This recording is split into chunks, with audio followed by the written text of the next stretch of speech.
morning, everyone. Top of the morning, heading to work. I don't know. We should give this like a series a name, like I don't know, behind the wheel, because I'm always behind the wheel when I'm talking to you guys now. But I don't know. I have like clearer thoughts in the morning and stuff like that.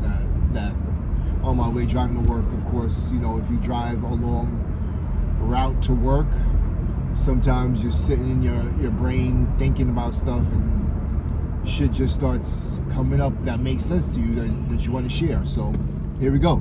So I don't know, if you leave in the comments what we should name this, I don't know, behind the wheel or let me talk to you or something, whatever. Anyway, moving on. Good morning, everybody. Morning Beer Podcast host Deverell Davis, and today is February 12th, 2024, day after the Super Bowl.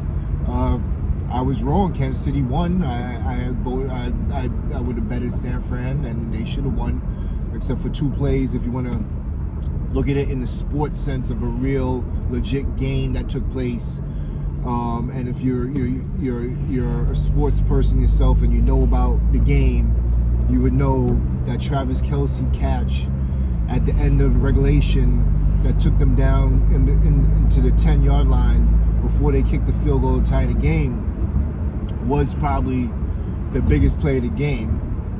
The one where he injured the player on the sideline.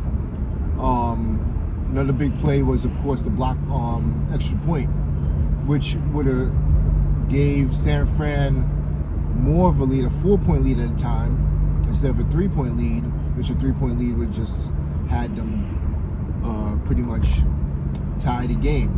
So let's look at it. That's looking at as a sports fan, not looking at somebody that think that things are rigged, or looking at as somebody that think that Vegas doesn't have no say in this. Let's look at it from the Vegas perspective. More than likely, all the bets are probably going for San Fran, and the money that they'd profit off was coming down to KC. So this is why the script gets put towards KC. So that's if you're looking at it from a betting standpoint and you're looking at it from a Vegas standpoint. Storyline now for the sexy, unbelievable storyline and all this other stuff and blah, blah, blah, and all this other shenanigans. It comes down, I'm trying to pass this guy because he's driving like 5 miles below the speed limit. If it comes down to just it being a storyline, it's of course Travis Kelce and Taylor Swift winning the Super Bowl, and so we could like pan the camera on her every 5 seconds. This is insufferable, man. I don't know if you or anybody else felt the same way, but there's no way I could look at this spectacle. All eyes of, especially United States, maybe somewhat the world, was tuned into this. And then it's a reason why they wanted us tuned into it. And I thought it was the halftime shows, but then it comes down to the commercials. And with the commercials, listen, before we even continue, I'm glad I'm doing this video because I get road rage and people are pissing me off right now driving below the speed limit when I gotta get to work. Like, it's Monday morning, nobody got nowhere to go, whatever. But anyway,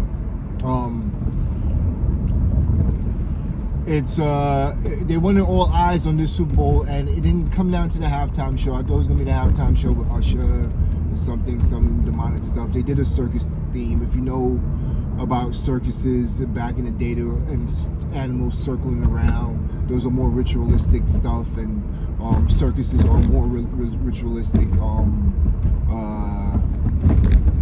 events that they had back in the days.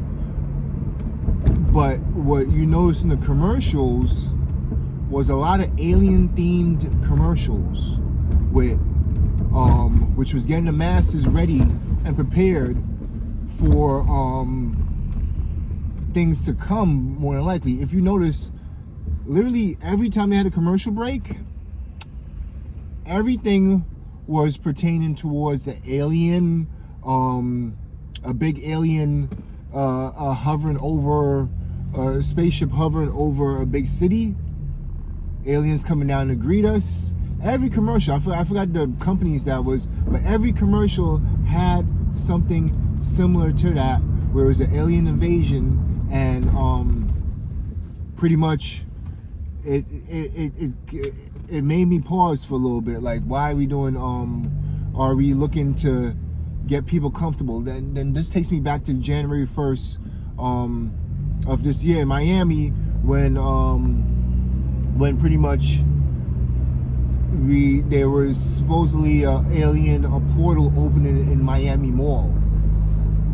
Are they like prepping us for something that they're planning to do or planning to reveal or whatever? Who knows? Let me drink my coffee a little bit. That was one thing I took from it. My girl mentioned, and I like I said, I haven't watched the Super Bowl. Last year I haven't watched it. I haven't watched it in full in a long time. And last night came home from work, got home right before the kickoff. I didn't even see the national anthem. Got home, and my mother-in-law was there, and we watched the game. She wanted to watch the halftime show, so like I watch more so out of curiosity, and now with like not awoken, but like more like a skeptical eye to see what's the game plan, to figure out what's the playbook. I'm more like was like a defensive coordinator that's spying on the offense of the other team's offense. That's how I felt. As I go into looking at these rituals, knowing that this is a ritual and this is something that's prepping the masses. So I went in there with that type of eye to spy on what it is they're gonna have in their playbook. I noticed aliens, and my girl made a great point, because I think I turned away because my daughter was doing some stuff, and I was playing around with her. They did Jesus themed videos or commercials. They had one that I know of that was controversial, him washing the feet of people of different cultures, different beliefs, and I never really, they do things for controversy, they do things to stir up, they do things to divide. When you have the eyes of the world on a certain thing, it's a great time to divide people.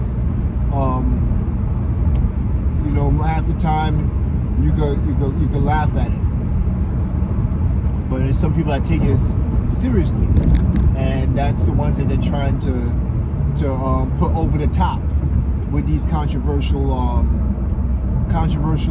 commercials and stuff like that.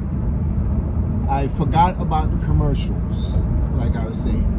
I thought it was just the halftime shows, but the commercials, it was exactly where they was trying to get at us. That was the avenue that they was using last night, was the commercials.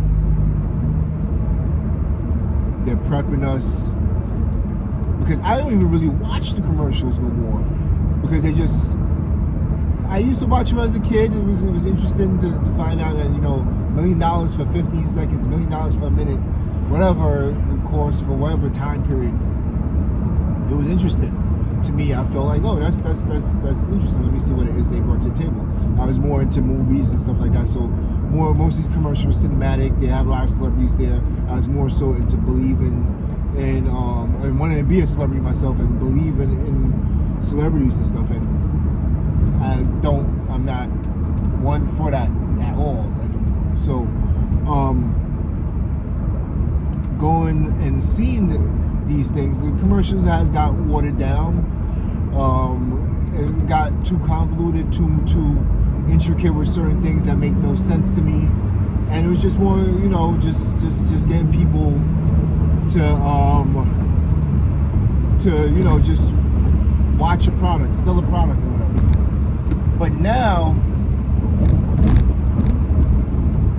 they became, I don't want to even use the word political, but they became more of a tool to push an agenda. And I totally forgot about the commercials. But the commercials were very interesting. The ones that was more towards alien invasion themed.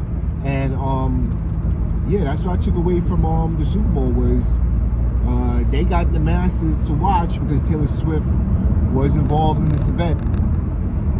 Kansas City, they made a storyline that was riveting in a sense, even though it was insufferable. Riveting enough to get the casual viewers to watch enough that they'll get enough masses, enough people to watch this event. And with said people watching this event, you're able to put that agenda that you're trying to put out there on full display. And with it on full display, Jesus, sun is my eyes. With it on full display, now the world knows what it is that they're trying to do. Be prepared maybe in the next year or two, maybe just this year itself. We might have some more things pertaining to aliens. That's the only thing I can really take away from this. As for the game, discussed in the beginning, it is what it is. I mean, if you're looking at it from a sports fan perspective, it was a good game. It went to overtime. Only second Super Bowl to go into overtime. It's funny how these things that never happened in years are happening back to back or more frequently. Like there was Tampa was the first team to play at their home field in the Super Bowl. Then this year following, LA Rams did the same exact thing. Never happened before. Atlanta and New England went into overtime a few years back. I want to say 2016 or 17. A few years later, no other game went into overtime. A few years later, we have this one that went into overtime. Is that because they needed the viewers to watch more and longer and stuff like that? Who knows? But that's it. I want to keep it short and sweet. That's what I took from yesterday's Super Bowl. I'll leave it at that. Talk to you again maybe next day or whatever. I'm your host of the Morning Beer Podcast, Devil Davis. Look out for more videos. I'm gonna try to hit you with more videos this year. Definitely been busy with work. 2 jobs. One main job that takes a lot of my time, and then raising a kid and making sure that my family is good. So I'll leave it at that. Share this video. Like, subscribe, tell a friend. Talk to you later. Peace.